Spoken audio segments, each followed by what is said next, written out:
오늘 우리에게 주신 하나님의 말씀 히브리서 8장 5절부터 13절까지 말씀입니다.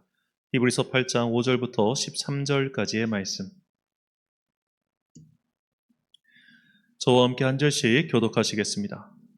그들이 섬기는 것은 하늘에 있는 것의 모형과 그림자라.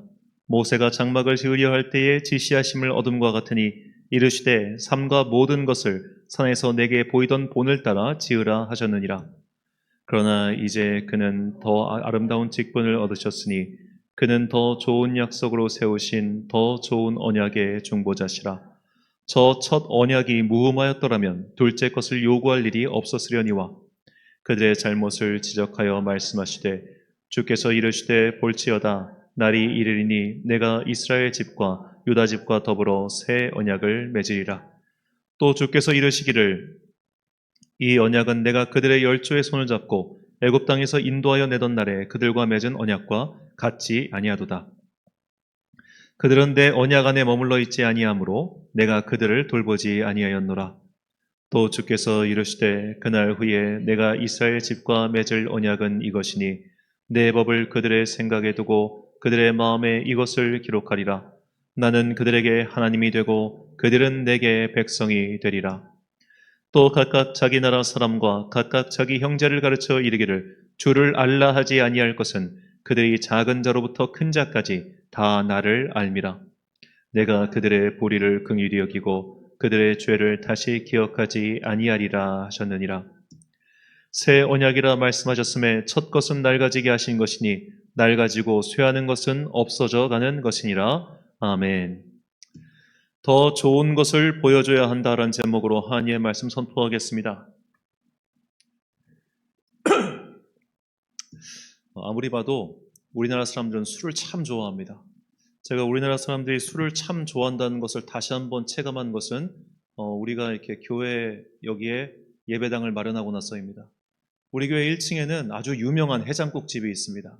이 해장국집이 이제 저희가 딱 제가 새벽 예배 끝나고 평일에 새벽 예배 끝나고 나갈 때 그분들이 출근을 하세요. 7시 20분 정도에. 그래서 서로 교차하면서 이제 하는데 평일날 아침 식사를 제공하는 식당이 이렇게 많지가 않습니다. 그러다 보니까 여기가 한 9시에서 9시 반까지 평일에는 손님이 좀 있어요. 그런데 10시 이후에는 손님이 없습니다.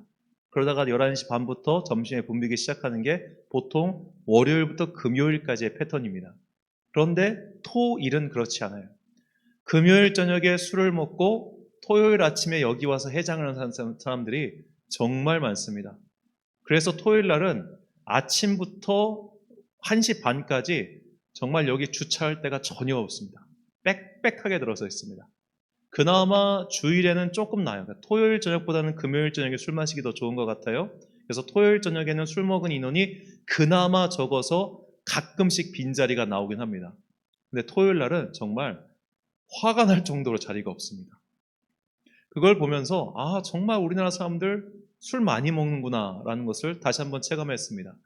자, 우리나라 성인이 한 해 평균 마시는 소주 병수가 50병이라고 합니다. 한 해 평균입니다. 그런데 맥주 포함하면 맥주는 80병을 마신대요.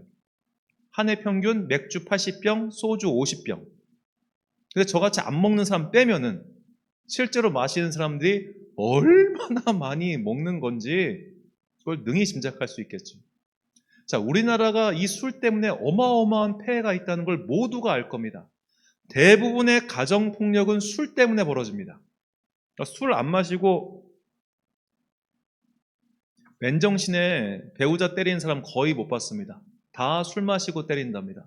그뿐만이 아닙니다. 음주단속은 얼마나 많이 합니까? 이제는 음주단속해서 걸리면 면허증을 뺏겠다고 하는데도 그래도 마시고 기어 나오는 거 보면 참 신비로울 지경이에요. 이렇게까지 사람들이 술을 좋아하는 이유, 그럼에도 불구하고 여러 가지 사회적 폐악과 단점과 문제를 아무리 지적해도 술을 끊지 못하는 이유는 매우 단순합니다. 좋아해서 그런 겁니다. 너무 좋은 거예요. 술 마시면 지방간 생기고 술 마시면 뭐가 나빠지고 아무리 그런 말 해봤자 소용이 없는 겁니다. 왜? 이게 주는 기쁨이 훨씬 더 크기 때문이죠. 비단 술만 그런 걸까요? 자, 아이들에게 게임하지 말라고 아무리 이야기를 해도 아이들은 게임을 합니다. 자, 그 일본의 호리 아키오라고 하는 뇌 과학자가 연구를 해봤어요. 이 게임을 하고 있는 뇌를 촬영해봤는데 이 게임을 하고 있는 동안 뇌의 상태는 치매에 걸린 상태와 동일하게 작동하고 있답니다. 게임하고 있는 동안 다들 멍한 거예요. 자, 더군다나 그냥 이런 좀 귀여운 게임 그런 거 말고 소위 말해 요즘 총 쏘는 게임 있지 않습니까? 막 그 배틀필드나 이런 것처럼 막 다다다다다다다 이런 총기 게임을 하고 있으면 더구나 이 뇌의 전두엽 쪽이 자극되면서 폭력적인 성향을 갖게 된다고 과학자들이 이야기를 합니다. 제가 예전에 초등학교 1학년을 맡았을 때 학부모까지 모시고 처음 예배를 드릴 때 아이들과 학부모 앞에서 여러분들이 스마트폰에 취해서 스마트폰 게임을 해서는 안 되는 이유를 1시간 가까이 열변을 토하면요. 그날 2시간 동안 게임 안 합니다. 그날 딱 2시간 동안 돌아가면 해요. 왜 그럴까요? 아무리 단점을 이야기해 줘봤자 이게 주는 기쁨이 더 큰 거예요. 모든 의사들이 환자들 오면 다 이야기하죠. 술, 담배 끊으세요. 술, 담배 끊으세요. 이 말 안 하는 사람 한 명도 없습니다. 심지어 어떤 사람은 자기 간이 다 상해가지고 자식들 간까지 이식을 받아놓고도 술 마시는 사람들이 있습니다. 왜 이런 일이 벌어질까요? 기쁨이 더 크기 때문이에요. 이게 훨씬 더 좋기 때문이에요. 그래서 우리가 어떤 사람에게 어떤 종류의 중독이든 간에 그 중독에서 벗어나게 하는 방법은 너 이거 중독됐어. 너 이거 계속하면 이렇게 될 거야. 이렇게 나빠질 거야. 이 얘기를 하는 게 아니라는 겁니다. 좋은 것을 보여줘야 됩니다. 예를 들어 게임기에 빠진 애한테 너 게임하지 마! 부셔버릴 거야! 이런다고 해서 걔가 게임을 끊겠습니까? 그럴 일은 없어요. 좋은 거를 알려줘야 됩니다. 운동하는 기쁨, 친구와 함께 대화하고 노는 기쁨, 어딘가 여행을 가서 좋은 것을 보는 기쁨, 더 좋은 것을 제공해 줘야만 이전의 것을 끊을 수 있다는 거예요. 이것이 초창기 기독교회가 유대교인들을 상대로 전도하는 방법이었습니다. 초창기 그리스도교회는 유대교의 나쁜 점과 단점을 지적해가면서 너희들은 이게 틀렸어, 이게 나빠, 이게 틀렸어, 이거는 구닥다리야 이렇게 하면서 그들의 단점을 지적하지 않았습니다. 우리에게 더 좋은 것이 왔다라고 그렇게 말하죠. 본문 6절과 7절 말씀입니다. 그러나 이제 그는 더 아름다운 직분을 얻으셨으니 그는 더 좋은 약속으로 세우신 더 좋은 언약의 중보자시라. 저 첫 언약이 무음하였더라면 둘째 것을 요구할 일이 없었으려니와. 히브리서 기자는 이야기합니다. 이제 대제사장이요 영원한 화목제물이신 예수님께서 오셔서 과거의 제사를 반복할 필요가 없게 되었습니다. 우리에게 더 좋은 것이 주어졌습니다. 그러니 이제 당신들도 더 좋은 편을 택하십시오라고 권면하고 있는 겁니다. 바울도 그랬고 베드로도 그랬고 모든 사도들도 그랬습니다만 그들은 유대교의 분명한 한계와 단점을 알고 있었습니다. 그러나 그것을 지적하면서 너희 틀렸어, 너희 잘못됐어, 빨리 돌이켜 이런 식으로 말하지 않았어요. 우리에게 영원한 언약의 완성자이신 예수님이 오셨으니 이제 과거의 것에서 벗어나 더 좋은 편을 택하십시오. 이렇게 말했던 겁니다. 더 좋은 것을 택해서 더 좋은 것을 택한 삶이 무엇인지를 보여주니까 사람들이 그때 비로소 과거에 덜 좋은 것, 나쁜 것을 버리고 주님께로 돌아오게 된 것이죠. 히브리서 기자는 다시 한번 이렇게 이야기합니다. 13절 말씀. 새 언약이라 말씀하셨음에 첫 것은 낡아지게 하신 것이니 낡아지고 쇠하는 것은 없어져 가는 것이니라. 자, 낡아진 것들, 구약의 율법은 이제 시대적 소명을 다하였습니다. 이제 예수님께서 새 언약의 중보자가 되셔서 여기에 오셨으니 여러분 새 언약을 따르십시오. 이것이 그들의 선교 전략이었습니다. 오늘날 우리가 누군가의 행실을 바꾸려고 할 때 꼭 이 방법을 기억해야 됩니다. 믿지 않는 사람들에게 아무리 너 그대로 가면 지옥 가, 너 이대로 가면 하나님께서 너를 벌하실 거야 이런 말 한다고 해서 그들에게는 아무런 소용이 없을 가능성이 큽니다. 인간이란 참 묘해요. 하지 말라고 하면 더 하고 싶어하는 마음이 있습니다. 그거 나쁜 거야 라고 하면은 그래서 뭐 내가 내 인생 망치겠다는데 이런 식으로 대꾸합니다. 그 유명한 말이 있죠. 샤강이었던가요? 프랑스의 문학자였던 그가 공항에서 마약을 소지했다 걸렸습니다. 근데 그가 그 마약 소지 걸린 다음에 기자들한테 한 말이 있어. 나는 내 몸을 망칠 권리가 있다. 나에겐 내 몸을 망칠 권리가 있다. 이거 오늘날 마약쟁이들이 다 하는 말입니다. 내 몸을 망칠 권리가 있다. 내가 마약한다고 남에게 피해 주냐? 아니야. 나는 온전히 내 즐거움을 위해서 하는 거야. 대마든 뭐든 간에 다 똑같아. 그래서 사실 우리나라 법도 비슷해요. 마약을 유통한 게 더 형량이 크지 마약을 소지하는 것보다 유통한 게 훨씬 더 형량이 큽니다. 그렇죠? 남에게 피해를 주지 않으니까 마약은 괜찮다는 논리가 많은 사람들에게 퍼져 있어요. 마약하면은 이렇게 될 거야. 그 요새 미국에 나와 있죠. 그 펜타닐 영상. 이렇게 그냥 고정돼가지고 마약에 취해가지고 그런 영상 아무리 보여준다 한들 약쟁이가 약을 끊겠습니까? 도박의 폐해를 아무리 이야기한들 도박쟁이가 도박을 끊겠습니까? 그 얼마 전에 이제 유튜브에 보니까 이 강원도 정선 가가지고 카지도 하는 거를 그 진짜로 이제 리얼타임으로 방영을 한 건 했더라고요. 이제 내부는 찍을 수가 없어서 그렇게 못했는데 가니까 분위기가 다르더랍니다. 막 사채업자부터 시작해서 막 주변에 막 사람들이 알고 막 안 좋은 거예요. 자, 그런 안 좋은 걸 알면서도 왜 정선 가서 이걸 돌려대고 있겠습니까? 그게 주는 쾌락이 더 크기 때문이죠. 사람은 안 좋은 거 아무리 이야기해봤자 변하지 않습니다. 술 먹으면 뭐해? 담배 피면 이렇게 돼. 그거 계속하면 이렇게 나빠질 거야. 이게 아무리 해봤자 사람은 안 변해요. 우리가 그거 뻔히 보지 않습니까? 왜 감옥 간 사람이 다시 재범하겠습니까? 왜 사형을 하고 뭘 해도 사람들이 변하지 않는 걸까요? 처벌로는 인간이 안 변한다는 거예요. 단점을 부각시키는 것으로는 사람이 변하지 않는다는 거예요. 사람들로 하여금 더 좋은 것을 맛보게 시켜야지만, 더 좋은 것을 보여줘야지만 비로소 사람이 변하게 됩니다. 공부도 똑같습니다. 공부해야 된다는 것을 모르는 학생 한 명도 없습니다. 모두가 다 공부에 대한 거룩한 부담감을 가지고 있어요. 그런데 왜 안 합니까? 이게 재밌어야지 하죠. 재미가 없거든요. 공부의 재미를 느끼기 위해서는 얼정 구간 고통이라고 하는 걸 통과해가지고 마침내 새로운 것을 알아가서 문제를 푸는 즐거움까지 얻어야지만 그때부터는 지가 알아서 공부를 하게 되는 것처럼 일정한 수준의 즐거움, 새로운 기쁨을 알지 못하는 한 사람은 그렇게 쉽게 변하지 않는다는 겁니다. 이것이 오늘날 우리가 자칫하면 잊어버리기 쉬운 기독교인의 자세이기도 합니다. 최근에 어제 이 통합국민대회 거룩한 방파제라고 해서 동성애 퀴어 축제 반대 운동이 서울시청 앞 광장에서 벌어졌습니다. 집회집 추산으로는 20만 명 정도 모였다고 하고요. 저도 이제 이때 실시간으로 계속 시청을 했는데 이제 아무래도 그 방송을 보여줄 수 있는 인원수는 좀 한계가 있어가지고 정확한 숫자는 아마 내일 월요일 날 기사가 나와봐야 할 것 같습니다. 이렇게 많은 분들이 모였습니다. 동성애를 반대하고 더 이상 이제 차별금지법 제정을 반대하는 이런 움직임에 대해서 우리가 이거 반대합니다라고 해서 많은 분들이 모였어요. 자, 이런 반대 모임에도 불구하고 더욱더 동성애 축제는 활성화되고 있고 국회의원뿐만 아니라 여러 의원들은 더욱더 이런 입법 활동을 열심히 내려고 하고 있죠.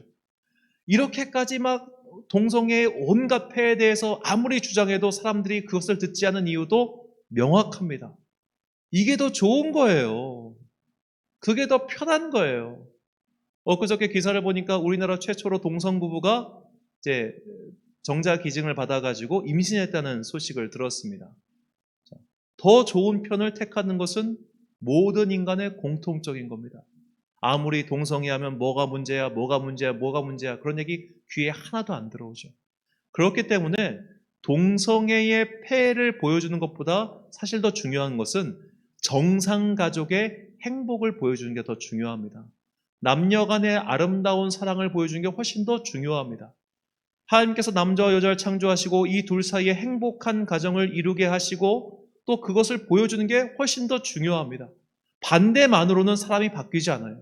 좋은 편을 택하게 만들어줘야 됩니다. 자, 이것이 우리가 이 코로나 시대를 통과하면서 얻은 교훈 중 하나죠. 코로나가 처음 이제 발발해서 모두가 다 집콕하고 있을 때 여러 사람들이 앞으로는 가상현실이 모든 것을 지배하게 될 것이다. 그렇게 예언을 했습니다. 저도 이 VR 안경을 그래서 샀는데요. VR 안경을 쓰고 이 구글 뮤지엄을 하면은 이제 구글에서 만들어 놓은 그 각종 뭐 루브르 박물관이나 그런 데를 3D로 해서 체험하듯이 들어가서 볼 수가 있습니다. 그래서 제가 그걸 일부러 사가지고 해봤어요. 실제랑 어마어마한 차이가 납니다. 당장 코로나 이제 해금이 풀리자 올해 여름부터 과거와 똑같이 여행 인원이 회복됐죠. 아무리 가상현실이 이렇다 저렇다 한들 사람들은 더 좋은 편을 택하게 되는 것처럼 우리도 마찬가지입니다. 우리가 이 세상대로 살아가면 모두 다 지옥에 가게 될 거야. 너희가 그렇게 욕망을 따라 살면은 모두 다 벌을 받게 될 거야. 이 말을 한다고 해서 그들은 두려워하지 않습니다. 그들은 변하지 않습니다. 우리가 천국이 무엇인지, 하나님의 은혜로 살아가는 것이 무엇인지, 세상이 줄 수 없는 평안과 기쁨이 무엇인지 보여줘야만 그들은 좋은 편을 택하여 이쪽으로 오게 될 것입니다. 주님께서는 우리에게 이것을 보여주기 위해서 오셨습니다. 요한복음 15장 10절과 11절 말씀을 제가 읽겠습니다. 내가 아버지의 계명을 지켜 그의 사랑 안에 거하는 것 같이 너희도 내 계명을 지키면 내 사랑 안에 거하리라. 내가 이것을 너희의 이름은 내 기쁨이 너희 안에 있어 너희 기쁨을 충만하게 하려 함이라. 아멘. 어느 기업이든 상품을 팔 때 상품의 단점을 없애는 전략보다 장점을 극대화하는 전략을 취한 이유가 바로 여기에 있습니다. 더 좋은 게 있으니 이것을 택하세요라고 하는 것이죠. 우리의 복음 또한 마찬가지입니다. 여러분들이 지금 하고 있는 것이 멸망으로 가는 지름길이다라고 말할 것이 아니라 지금 우리가 택한 것이 더 좋은 것임을 보여줘야 된다는 것입니다. 그러기 위해서는 전제 조건이 있습니다. 바로 내가 먼저 그 은혜와 기쁨을 경험해야 됩니다. 내가 하나님의 은혜가 뭔지 모르는데, 내가 말씀을 읽는 기쁨이 뭔지 모르는데, 내가 기도하면서 하나님과 교제하는 즐거움이 무엇인지 모르는데 어떻게 그에게 좋은 것을 보여줄 수 있겠습니까?